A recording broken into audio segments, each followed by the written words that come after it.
Before we begin this incredible true story, please subscribe to our channel and press the bell icon so you never miss our best emotional stories.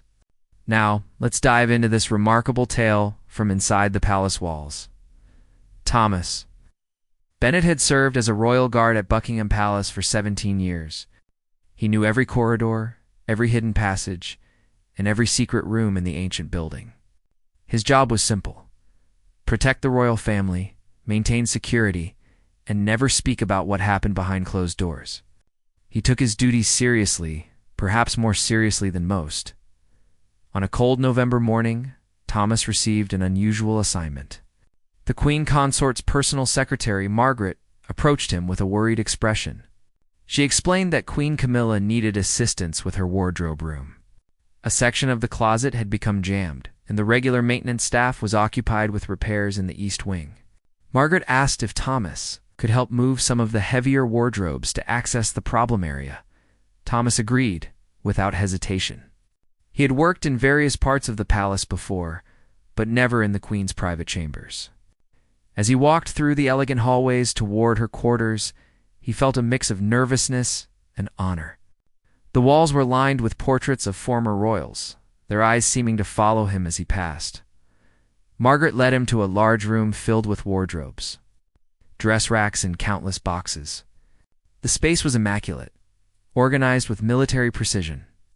Everything had its place, from the shoes arranged by color to the handbags displayed on special shelves.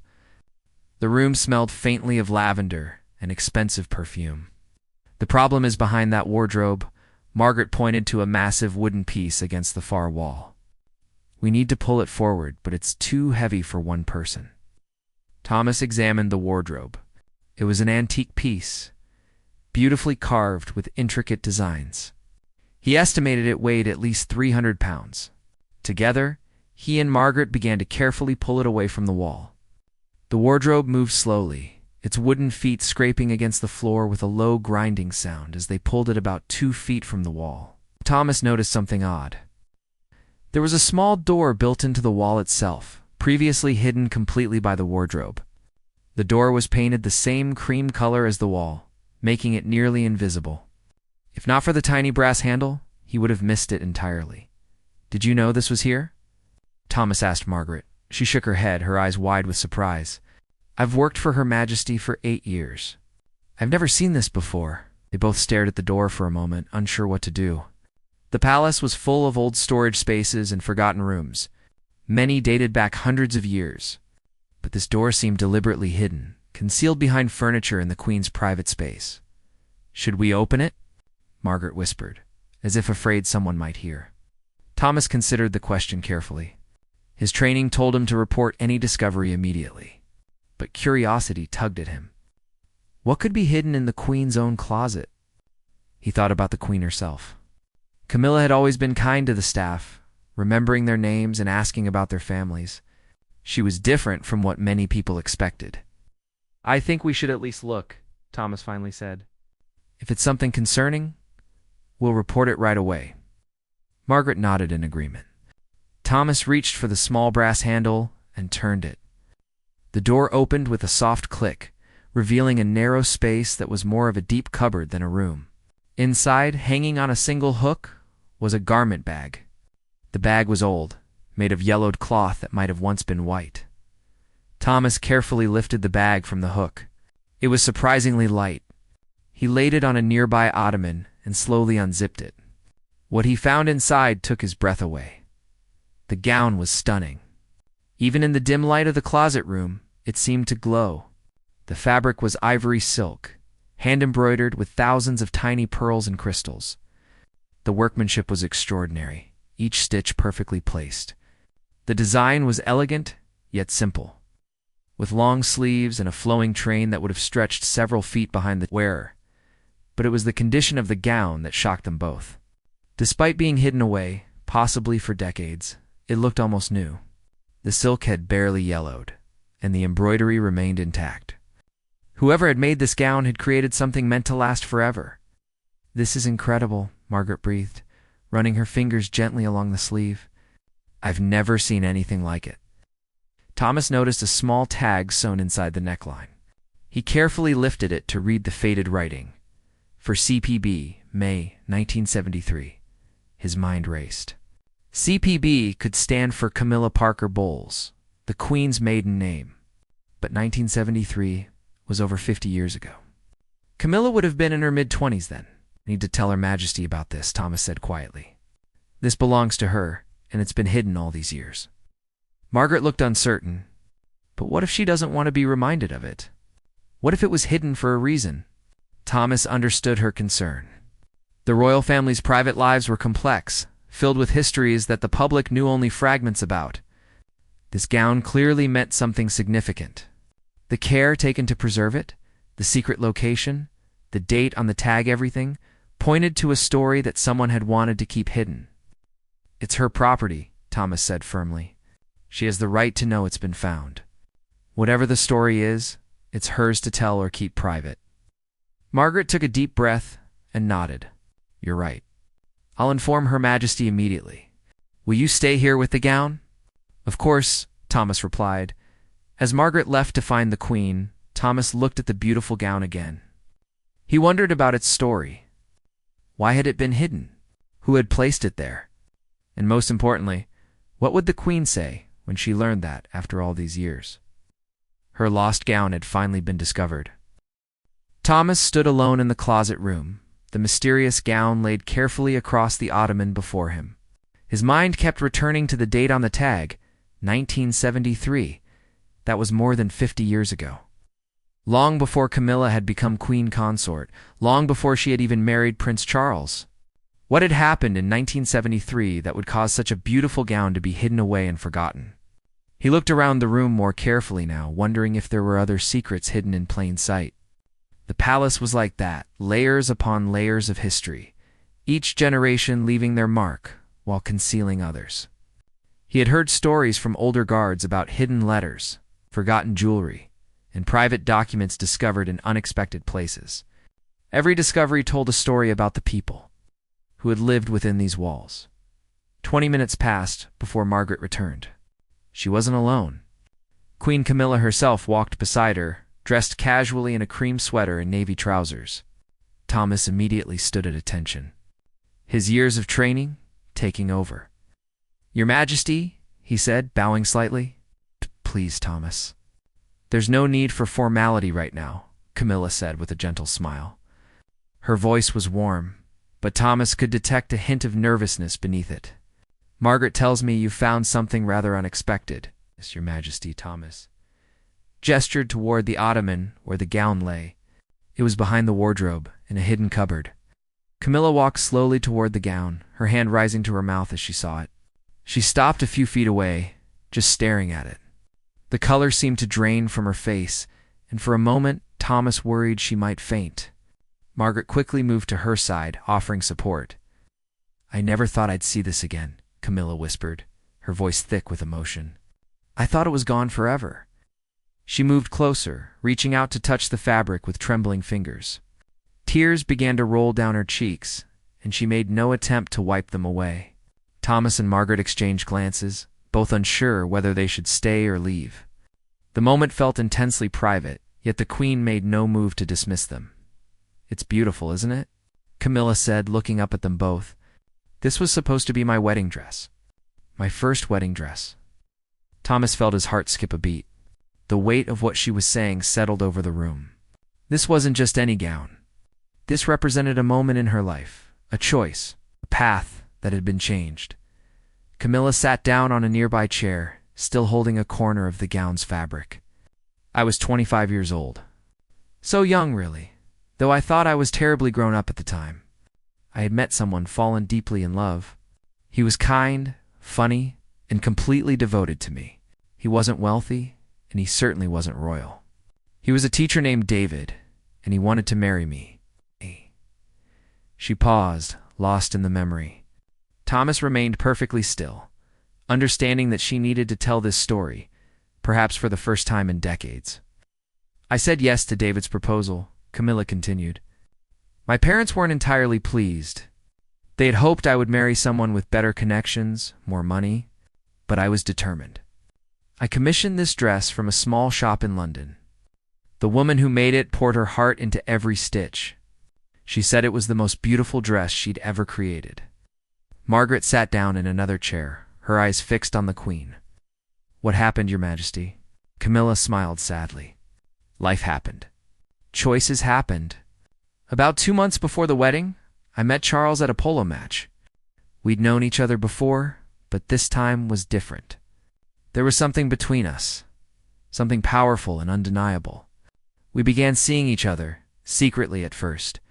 I tried to stop, tried to stay true to David, but I couldn't." She smoothed the gown's fabric, her fingers tracing the delicate embroidery. "Charles was going into the Navy soon. He couldn't marry me then, couldn't commit. But I had fallen in love with him. Completely, irrevocably in love. So I broke off my engagement to David. I told him the truth, that my heart belonged to someone else. He was devastated. I'll never forget the look on his face." Thomas found himself deeply moved by the Queen's honesty. She was speaking to them not as subjects, but as fellow human beings who could understand the pain of difficult choices. "The dress was already finished," Camilla said. "I couldn't return it. The woman who made it had given me a special price because she believed in love. How could I tell her that the love she'd celebrated with every stitch had ended? I paid her in full and brought the dress home. My mother was furious. She said I had humiliated our family, broken a good man's heart for a relationship that might never lead to marriage. But you kept the dress," Margaret said softly. "I couldn't throw it away," Camilla replied. "It represented a version of myself, a path I almost took. I hid it here in the palace years later after Charles and I had finally married. I couldn't have it at home. It felt like keeping a ghost, but I couldn't destroy it either. So I tucked it away in a place I thought no one would ever find." Thomas understood now why the gown had been so carefully preserved. It wasn't just a dress. It was a reminder of sacrifice, of the road not taken, of the person she had been before duty and destiny had reshaped her life. "What happened to David?" Margaret asked. Camilla's eyes brightened slightly. "He married a wonderful woman a few years later. They had 3 children and lived very happily from what I heard. He became a headmaster at a school in Scotland. I was genuinely glad for him. He deserved happiness, real happiness, not the complicated life he would have had with me." She stood up and carefully lifted the gown, holding it against herself. Even after all these years, it still fit perfectly across her shoulders. "You know, I used to wonder if I made the right choice. Charles and I faced so many obstacles, so much public scrutiny and criticism. There were times when I thought perhaps a simple life with David would have been better. Do you still wonder?" Thomas asked, surprising himself with the boldness of his question. Camilla looked at him with kind eyes. "Not anymore. I love Charles deeply. I always have. Our journey together hasn't been simple, but it's been ours. This dress represents the girl I was, the choice I made. I don't regret it, but I do honor what it meant." She carefully folded the gown and placed it back in its bag. "Thomas, Margaret, thank you for finding this and bringing it to my attention. And thank you for listening to an old woman's memories." "You're not old, Your Majesty," Margaret said warmly. Camilla laughed softly. "You're kind. But I'm 77, and I've lived enough life to fill several books.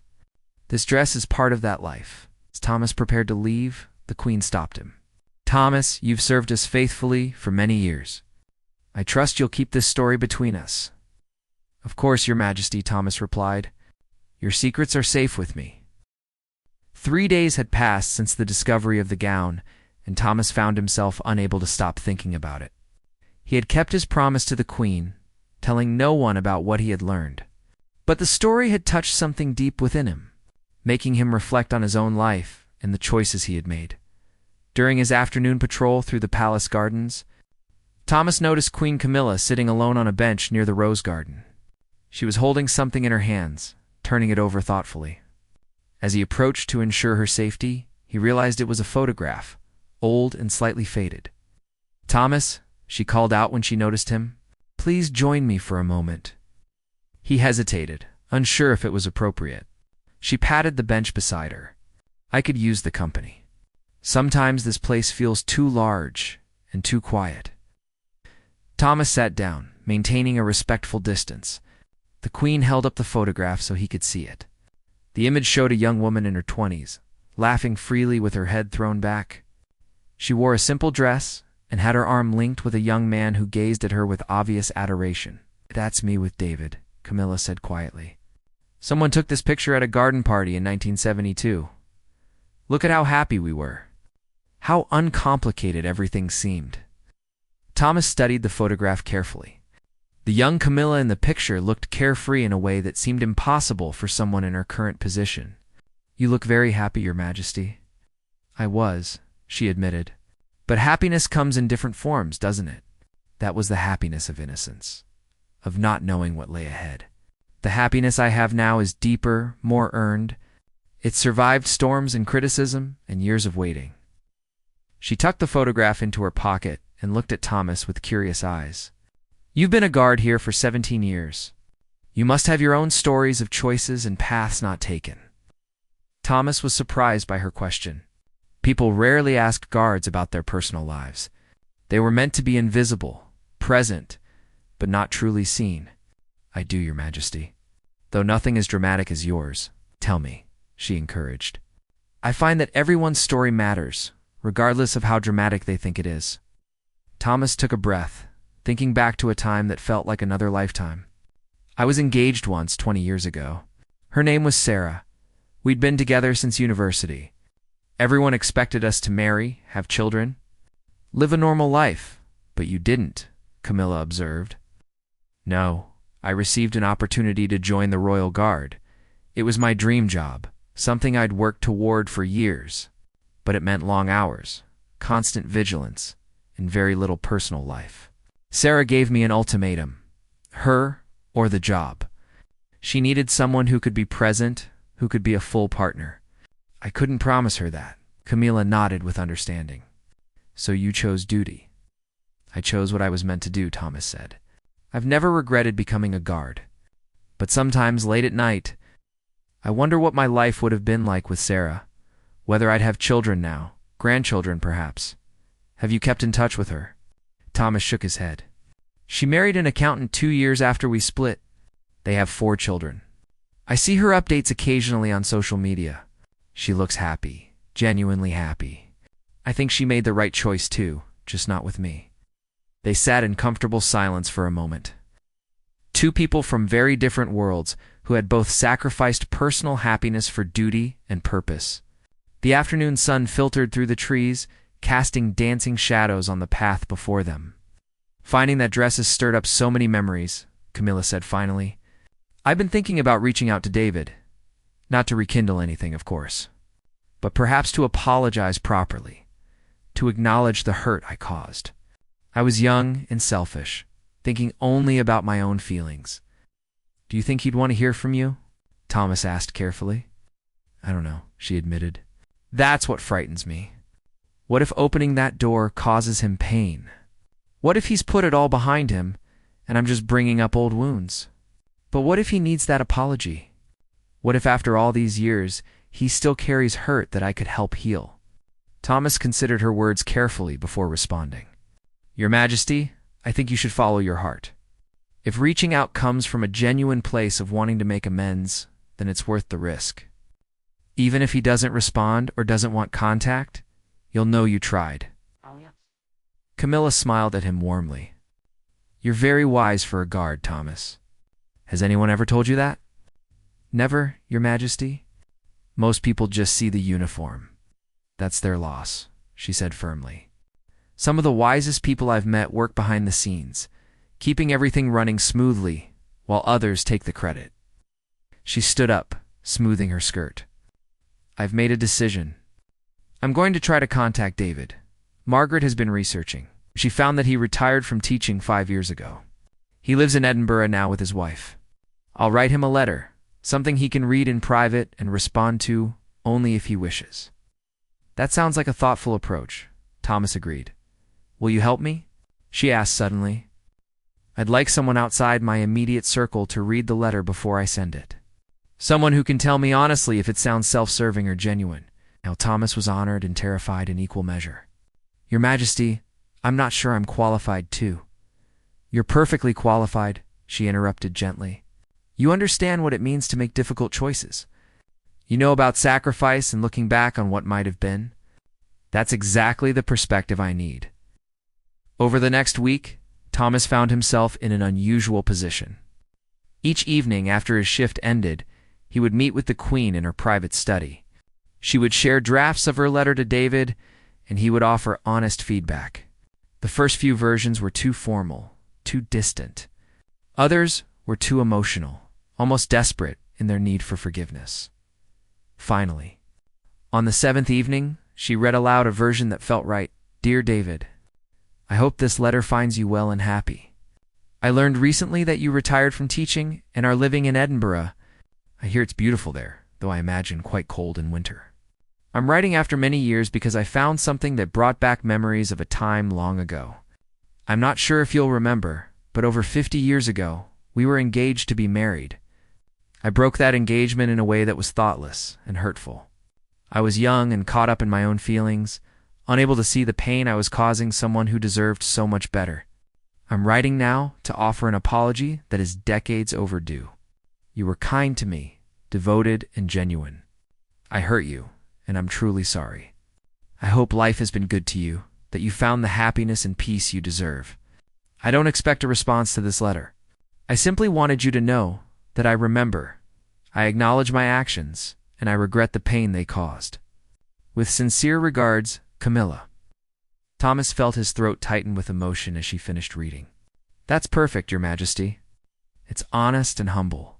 It gives him space while offering genuine remorse." Camilla sealed the letter in an envelope, addressing it in her own handwriting. Now comes the hard part, waiting to see if he responds. 2 weeks passed without any response to the letter. Thomas watched as Queen Camilla tried to maintain her usual composure during public appearances and private moments alike. But he could see the tension in her shoulders, the way her eyes would drift during conversations, clearly wondering if David had received her letter and simply chosen not to respond. Thomas understood her anxiety all too well. He had experienced similar feelings years ago when he had tried to reach out to Sarah after their breakup, hoping they could remain friends. She had never replied, and the silence had been more painful than an angry response would have been. On a rainy Tuesday morning, Margaret found Thomas during his rounds. Her face was flushed with excitement, and she was slightly out of breath from rushing through the corridors. "Thomas, you need to come to the Queen's study right away," she said urgently. A letter arrived. His heart began to race as he followed Margaret through the winding hallways. When they reached the study, they found Camilla standing by the window, holding an envelope with a Scottish postmark. Her hands were shaking slightly. "He responded," she said, without turning around. David wrote back, "I can't bring myself to open it. What if he's angry? What if he tells me I had no right to contact him after all these years?" Thomas approached carefully. "Your Majesty, whatever he says, you'll handle it. You sent the letter because it was the right thing to do. His response is his truth, and you need to respect that, even if it's difficult to hear." Camilla nodded and slowly opened the envelope. She pulled out 2 pages of neat handwriting and began to read silently. Thomas and Margaret waited, watching her face for any clue about the letter's contents. Tears began to stream down her cheeks, but she was smiling. "He forgave me," she whispered. "Listen to this." She cleared her throat and began reading aloud. "Dear Camilla, your letter was unexpected but welcome. I won't lie and say that our broken engagement didn't hurt at the time. It did, deeply. I was devastated and angry for quite a while. That was a lifetime ago, and I've had many years to reflect on what happened. I'm grateful that you reached out, though I want you to know that I forgave you long ago. In fact, I need to thank you. If we had married, I would never have met my wife, Helen. She's been the love of my life for 48 years now. We built a beautiful life together, raised 3 wonderful children, and now have 7 grandchildren who bring us endless joy. I became a teacher because of our breakup, actually. I needed something to pour my energy into, a way to feel useful and purposeful. That career gave me more fulfillment than I could have imagined.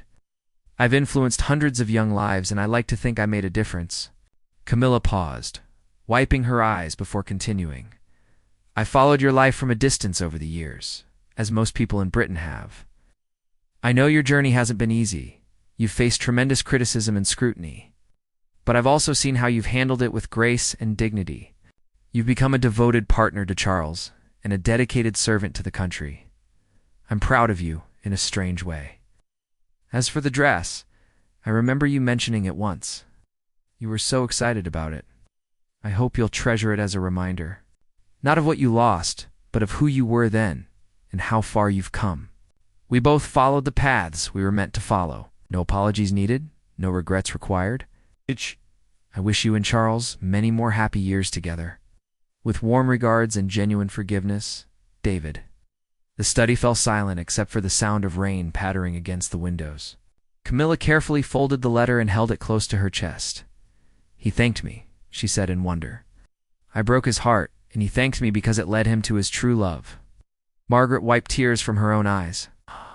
That's the most beautiful response I've ever heard. Thomas felt a lump in his throat. David's letter had been a masterclass in grace and maturity. He had taken what could have been a moment of bitterness and transformed it into something healing and kind.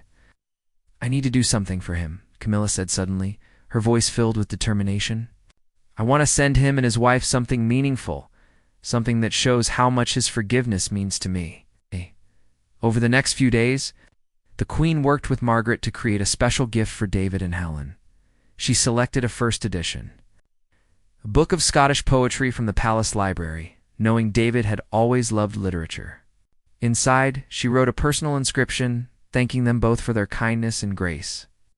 She also included photographs of the dress, explaining its history and what it had meant to find it again after so many years. But the most touching gesture came from an unexpected place. The Queen asked Thomas if he would write a short note to include with the gift. Sharing his own perspective on sacrifice and duty, she felt that David would appreciate hearing from someone else who had chosen duty over personal happiness. Thomas was initially reluctant, feeling unqualified to add anything to such a personal exchange.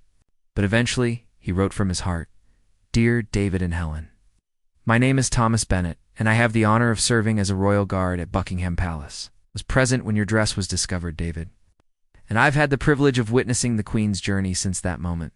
I write to you not as a guard, but as someone who understands the weight of choices that reshape our lives. 20 years ago, I chose duty over love, and like you, I've spent years wondering if I made the right decision. Your letter to the Queen gave me a gift I didn't expect: perspective. You showed that sometimes the paths we don't take lead others to the lives they were meant to live.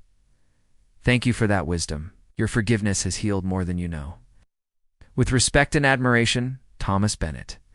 When the package was finally sent, Camilla seemed lighter, as if a burden she had carried for decades had finally been lifted.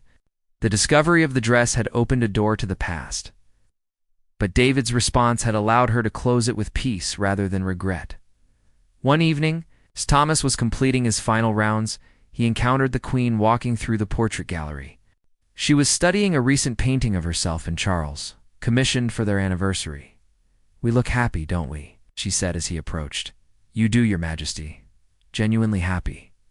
She turned to face him. Thomas, this whole experience has taught me something important. We spend so much time wondering about the roads we didn't take, the choices we didn't make. But every decision, good or bad, leads us to exactly where we need to be. That dress represented a version of my life that was never meant to happen. Finding it again wasn't about regret. It was about recognizing how far I've come and being grateful for the journey. Thomas nodded, feeling the truth of her words settle into his own heart. I think I needed to hear that too, Your Majesty. I've spent 20 years looking back, wondering what if. So maybe it's time to focus on what is. Camilla smiled warmly. You're a good man, Thomas. Hope you find your own peace, whatever that looks like. As she walked away, Thomas felt something shift inside him. The Queen was right. Dress had been hidden for a reason, but finding it had served a greater purpose. It had reminded both of them that every choice, every sacrifice, was part of a larger story still being written. The weeks following David's letter brought an unexpected change to the palace atmosphere. Queen Camilla seemed more relaxed, more present in her daily activities. Staff members noticed she smiled more freely and took extra time to chat with them about their lives and families. The weight of decades-old guilt had been lifted. Its absence was visible to everyone around her. Thomas found himself thinking more deeply about his own past. David's gracious response had planted a seed in his mind. Perhaps it was time to reach out to Sarah, not to rekindle anything, but to offer closure and acknowledgement of what they had once shared. The idea both excited and terrified him. One morning, Margaret approached Thomas with an unusual request. "The Queen would like you to join her for tea this afternoon in the private garden. She said it's important." Thomas felt his stomach flutter with nervousness. In 17 years of service, he had never been invited to a private meeting like this. He spent the rest of his shift wondering what the Queen could possibly want to discuss. That afternoon, found Camilla, seated at a small iron table in the rose garden. The autumn air was crisp, and the roses were in their final bloom before winter arrived. She gestured for him to sit across from her. "Thank you for coming, Thomas," she said, pouring tea into delicate china cups. "I wanted to talk to you away from the formality of the palace. What we've shared over the past few weeks has been special, and I value your honesty. I'm honored, Your Majesty." She pushed a cup toward him. "I've been thinking about your story about Sarah. Have you considered reaching out to her the way I reached out to David?" Thomas wrapped his hands around the warm cup. "I have been thinking about it, but I'm not sure what I would say. We didn't end the way you and David did. There was no dramatic moment, no one breaking the other's heart. We just couldn't make it work." "That's still an ending that deserves acknowledgement," Camilla said gently. "Sometimes the quiet endings are harder to process than the dramatic ones. There's no clear villain, no obvious moment to point to and say, this is where it went wrong. Just two good people who couldn't find a way to be together." Her words struck something deep within Thomas. He had carried guilt for 20 years, wondering if he had been selfish for choosing his career over Sarah. But perhaps it wasn't about selfishness. Perhaps it was simply about two people wanting different things from life. "I wouldn't even know where to start," Thomas admitted. "What would I say? Sorry I chose my job over you?" Camilla smiled knowingly. "You could start with the truth. Tell her what you've told me, that you've thought about her over the years, that you recognize the sacrifice she made when she let you go, and that you hope life has been kind to her. You don't need grand gestures or elaborate explanations. Just honesty." Thomas nodded slowly. "Did you feel this nervous before sending your letter to David?" "Terrified," she confessed. "I almost didn't send it a dozen times, but I'm so glad I did. It freed me from something I didn't even realize I was carrying. That's what forgiveness does, Thomas. It releases both the giver and the receiver." They sat in comfortable silence for a moment, sipping tea and watching the autumn leaves drift across the garden paths. Finally, Thomas spoke. "I'll write to her. I don't know if she'll respond, but I need to try." "Good," Camilla said with approval. "And Thomas, whatever happens, remember that the act of reaching out is courageous in itself. The response is beyond your control." That evening, Thomas sat at his small desk in his apartment, staring at a blank piece of paper. He had started and discarded 5 different letters, each one feeling wrong in different ways. Finally, he decided to simply write what was in his heart. "Dear Sarah, I hope this letter doesn't come as an unwelcome surprise. 20 years is a long time, and I've debated whether reaching out would be appropriate or welcome.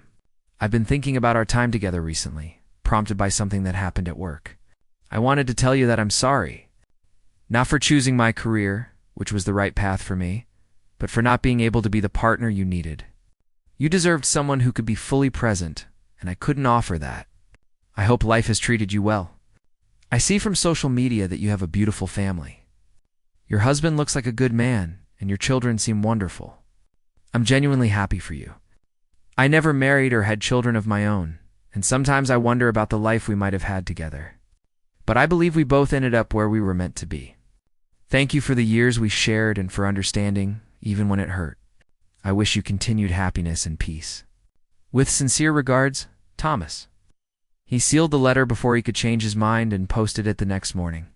Then came the waiting, just as the Queen had waited for David's response.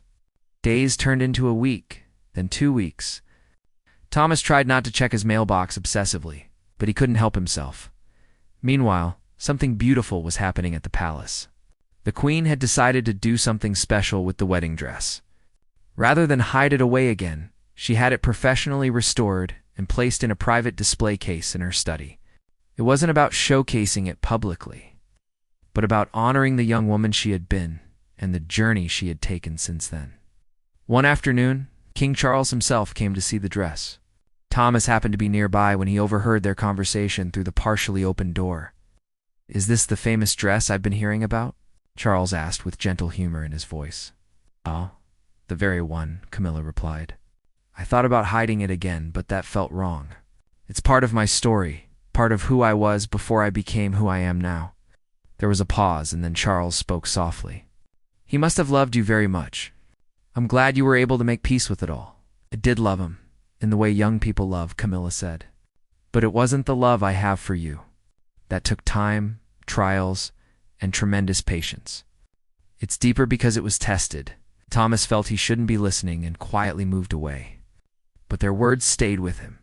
Love came in different forms, at different times, for different reasons. The love he had felt for Sarah was real, but it hadn't been meant to last. That didn't diminish its value, or the lessons it had taught him. 3 weeks after sending his letter, Thomas found a cream-colored envelope in his mailbox with Sarah's return address. His hands shook as he opened it, sitting down on his apartment steps to read it. "Dear Thomas, your letter was a surprise, but a welcome one. I've thought about you over the years, wondering how you were and whether you found fulfillment in the career you chose. I want you to know that I'm not angry anymore. I was for a long time. But eventually I realized that you made the right choice, not just for you, but for both of us. I needed someone who could be home for dinner, who could coach our kids' football teams, who could be my partner in building a normal, everyday life. You needed purpose, structure, and the satisfaction of service that only your career could provide. If we had married, we would have made each other miserable. You would have felt trapped, and I would have felt abandoned. Instead, we both found what we needed. My husband, Robert, is everything I hoped for in a partner. He's steady, present, and completely devoted to our family. I hope you found that same sense of contentment in your work. Not everyone needs a spouse and children to feel complete. Some people find their purpose in other ways, and I believe you're one of those people. Thank you for reaching out and for your kind words about my family. I hope your work continues to bring you joy and meaning. Take care of yourself, Thomas. With warm wishes, Sarah." Thomas read the letter 3 times, each reading bringing a deeper sense of peace. Sarah had given him the same gift that David had given the Queen: forgiveness, understanding, and the assurance that their parting had led both of them to where they needed to be. The next day, he showed the letter to Queen Camilla during one of their now regular afternoon conversations in the garden. She read it carefully, then smiled at him with genuine warmth. "She's right, Camilla said. Not everyone needs the traditional markers of a successful life to feel fulfilled. You've dedicated yourself to protecting others, to serving something larger than yourself. That's noble and valuable." "I think I'm finally beginning to believe that," Thomas admitted. "For so long, I felt like I had failed at something important by not having a family. But maybe I have a different kind of family here. The people I protect, the colleagues I work with, even you and Margaret. We're connected in ways that matter." Camilla reached across the table and gently squeezed his hand. "You've been more than a guard to me these past weeks, Thomas. You've been a friend, a confidant, and a reminder that kindness exists in unexpected places. That dress led us both to healing we didn't know we needed." As autumn deepened into winter, both Thomas and the Queen found themselves changed by their journey through the past. The hidden dress had served its purpose, not as a relic of regret, but as a bridge between who they had been and who they had become. The letters, the conversations, the shared vulnerability, all of it, had created something precious: understanding, forgiveness, and peace with the choices that had shaped their lives. Christmas arrived at Buckingham Palace with all its traditional splendor. The halls were decorated with garlands and lights, and the staff prepared for the royal family's annual gathering. Thomas had worked through many palace Christmases, but this year felt different. He felt more connected to the place and the people within it than ever before. On Christmas Eve morning, Margaret found Thomas during his patrol. She carried a small wrapped box with a note attached. "This is from Her Majesty," she said with a knowing smile. "She wanted you to have it before the holiday rush begins." Thomas took the box to a quiet corner and carefully unwrapped it. Inside was a beautiful leather-bound journal with his initials embossed on the cover. The note read, "Dear Thomas, this year has taught me that our stories matter, even the parts we think no one wants to hear. I hope you'll use this journal to write your own story, not for anyone else to read, but for yourself. We all deserve to honor our journeys, our choices, and our truths. Thank you for sharing part of your story with me. It made mine easier to tell. With gratitude and friendship, Camilla." Thomas felt tears prick his eyes. He had been given many things over his years of service: commendations, bonuses, certificates, but nothing had touched him as deeply as this simple journal. It represented recognition that he was more than just a guard in a uniform. He was a person with a story worth preserving. That evening, after his shift ended, Thomas started writing. He wrote about his childhood, his dreams of serving the crown, his relationship with Sarah, the years of loyal service that had followed. He wrote about the day he found the dress and how it had changed something fundamental within him. The words flowed easily, as if they had been waiting years to be released. Meanwhile, the Queen was preparing for a private dinner with King Charles. She had asked the kitchen to prepare a simple meal, nothing fancy or formal. She wanted tonight to be about connection, not ceremony, as they ate. Camilla told Charles the full story of the dress, of David, and of the peace she had found through reaching out. Charles listened carefully, his eyes never leaving her face. "I knew about David, of course," Charles said when she finished. "But I never knew about the dress or how much you carried that guilt. I wish you had told me sooner." "I didn't know how," Camilla admitted. "For so long, I felt ashamed of hurting someone who had done nothing wrong. I thought you might think less of me." Charles reached across the table and took her hand. "My darling, I could never think less of you. We all have pasts, choices we wrestle with. What matters is who we are now and how we treat the people in our lives today.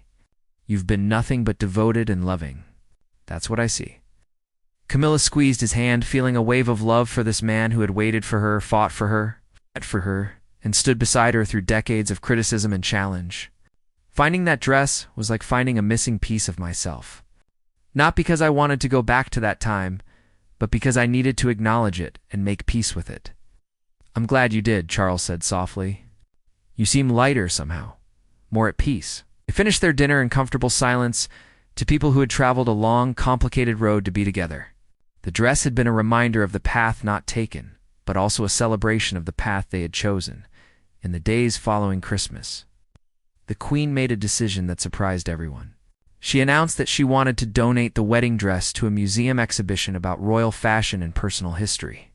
Not the main palace exhibition, but a smaller, more intimate collection. That focused on the personal stories behind historical garments I want other women to see. It'd understand that we all have complicated pasts, she explained to Margaret. And Thomas, during one of their afternoon meetings, we all make choices that hurt people, that change the course of our lives. The dress isn't just about me. It's about the universal experience of choosing one path and wondering about another. The dress was carefully transported to the museum, where it was displayed with a placard that read, "A wedding dress never worn. A reminder that every choice opens one door while closing another. Worn by no one. Loved by everyone who has ever wondered what if." The exhibition opened in February, and it became unexpectedly popular. Women from all walks of life came to see the dress and read its story. Many left notes at the museum, sharing their own stories of loves lost, careers chosen over relationships, and paths not taken. The dress had become a symbol of something larger than Camilla's personal history. It represented the shared human experience of sacrifice, choice, and growth. One afternoon in early March, Thomas received a message from Margaret asking him to come to the Queen's study. When he arrived, he found Camilla standing by the window, holding a letter. "I received something remarkable today," she said, turning to face him. "It's from David's wife, Helen. She saw the exhibition and wanted to write to me." She handed Thomas the letter, and he read it carefully. "Dear Camilla, I visited the dress exhibition with our daughter last week. When I saw your dress and read its story, I felt compelled to write. I wanted to thank you for sharing something so personal and vulnerable with the world. For years, I struggled with the knowledge that David had loved someone before me, that he had been engaged to someone else. In my darker moments, I wondered if he settled for me, if I was his second choice. Seeing your dress and reading about your journey helped me understand something important. We weren't second choices. We were the right choices. David and I were meant to find each other, just as you and Charles were meant to be together. The timing had to be exactly right, and that meant other relationships had to end first. I'm not a writer or a philosopher, but I know this. Every ending creates space for a new beginning. Your broken engagement gave me the love of my life. For that, I'm grateful. Thank you for your honesty and for showing the world that it's possible to look back on our pasts with grace rather than regret. With admiration, Camilla wiped tears from her eyes. She thanked me for breaking David's heart because it led him to her. That's the most generous perspective I've ever encountered. Thomas felt his own eyes grow moist. She's right, though. Every ending does create space for something new. Your decision to end that engagement allowed for people to find their true paths. You, David, Helen. And King Charles, and your decision to let Sarah go, allowed her to find Robert and build the family she needed, Camilla added. We're all connected in these invisible ways. Our choices rippling out to affect people we've never even met. They stood together in the study, looking out at the palace gardens where spring flowers were beginning to bloom. The dress had completed its journey from hidden secret to public symbol, and in doing so, it had healed more wounds than anyone could have anticipated. As the months passed, Thomas continued to write in his journal. He wrote about his conversations with the Queen, the letters from Sarah and David, and the lessons he was learning about forgiveness and acceptance. He wrote about the dress and what it had taught him, that our pasts don't define us. But acknowledging them helps us understand who we've become. 1 year after finding the dress, Thomas was promoted to head of royal guard. During the ceremony, Queen Camilla herself presented him with his new insignia. As she pinned it to his uniform, she whispered, "Thank you for helping me find more than just a dress. You helped me find peace. You did the same for me." "Your Majesty," Thomas replied quietly. That evening, as Thomas walked through the palace corridors in his new role, he thought about how one random assignment had changed his life. He had been asked to move a wardrobe and had instead discovered a story that needed to be told. He had witnessed vulnerability, offered friendship, and received wisdom in return. The dress hung in its museum case, no longer hidden, but celebrated. It represented something beautiful and true, that our lives are made up of choices, some painful and some joyful, but all leading us exactly where we need to be. The Queen had chosen duty and love over a simpler life. Thomas had chosen service over domestic happiness. David and Sarah had chosen to forgive and move forward. Helen and Robert had chosen to love people with complicated pasts. Every choice mattered. Every story deserved to be told. And sometimes, the most important discoveries were the ones we found when we weren't even looking for them. The hidden dress had been waiting all those years not to be worn, but to be found at exactly the right moment by exactly the right people. It had served its purpose beautifully, teaching everyone who encountered it that endings and beginnings are often the same thing. Viewed from different angles, Thomas closed his journal that night with a sense of completion. He had written his story, honored his past, and made peace with his choices. The dress had given him that gift, and he would be forever grateful for the day he moved a wardrobe and discovered not just a gown, but a path to healing he hadn't known he needed.